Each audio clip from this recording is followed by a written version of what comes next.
Est-ce que tu savais que Hans Christian Andersen a écrit plus de 156 contes il y a de cela 185 ans? Il a écrit entre autres Le vilain petit canard, La petite sirène et La reine des neiges. Alors, bon matin. Est-ce que tu te rappelles la dernière fois quand je t'ai parlé du schéma narratif? Le schéma narratif, je t'ai expliqué que c'était comme mon corps. Hein? Mais ce que je voulais dire aussi par là, c'est que ton schéma narratif, c'est un peu comme un squelette. Okay? C'est juste le squelette de ton histoire. Donc, c'est les fondations. C'est ce qui va faire tenir ton histoire debout. Encore une fois, ta situation initiale, elle est ici. Ton élément déclencheur, tes péripéties, ton dénouement et ta situation finale. Si ta situation finale n'est pas là, ben ton histoire, elle tient pas debout. Alors, ce qu'on va faire, ok, aujourd'hui, c'est que je vais t'expliquer... Encore une fois, je vais reculer ma table. Je vais t'expliquer qu'est-ce qui fait que ton histoire est bonne. Tu as un squelette ici. Si tu veux que ton histoire elle soit intéressante et elle soit plaisante à lire, il faut que tu mettes un peu de viande autour des œufs. Tu dois donner des descriptions, tu dois donner des détails, tu dois expliquer plus en profondeur tes intrigues. Pour faire ça, ben nous, ce qu'on va travailler essentiellement aujourd'hui, c'est les descriptions. Par exemple, moi, dans mes péripéties ici, on peut remarquer que j'ai pas beaucoup de descriptions. Donc je pourrais en avoir plus, ok? Puis je serais un petit peu plus costaud, mais plus costaud, j'aurais plus de descriptions. Dans nos péripéties, il peut arriver un moment où est-ce que ton héros arrive dans une pièce, dans un endroit, et il doit avoir à la décrire. Okay? Donc, pour rendre l'histoire un peu plus mystérieuse, c'est beaucoup plus intéressant, puis c'est beaucoup plus plaisant à lire. Puis ça fait aussi vivre un petit peu l'endroit, puis les gens peuvent se donner des idées de « Ah, ok, ça ressemble à ça, c'est super intéressant. » Alors, l'exercice qu'on va faire aujourd'hui, ton premier travail, ça va être de trouver une pièce dans ta maison, n'importe laquelle. Ça peut être la salle de bain, ça peut être ta chambre, ça peut être le bureau de tes parents, ça peut être le garage si tu veux. Et tu dois me faire une description des lieux. Donc tu t'en vas dans le lieu, tu le regardes et tu me fais une description. Tu laisses ton imagination aller.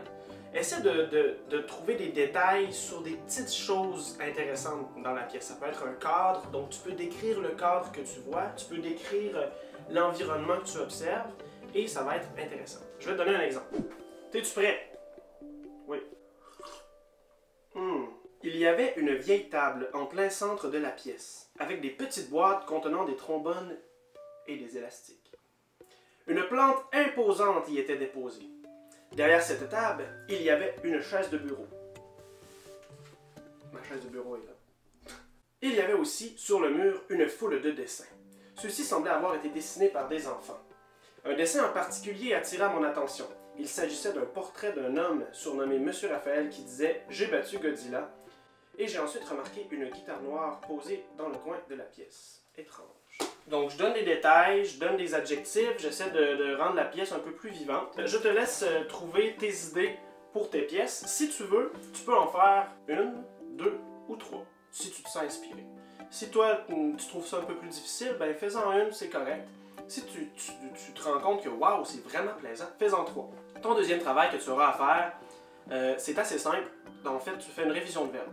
Alors, dans ton cahier Canada, avec ton crayon, tu m'écris le verbe aimer, avoir et être, selon le temps de verbe qui est proposé à ton niveau. J'aimerais aussi que tu trouves 3 nouveaux verbes que tu n'as jamais écrits. Des verbes que tu utilises très rarement, que tu peux lire de temps en temps, mais que tu n'écris pas vraiment.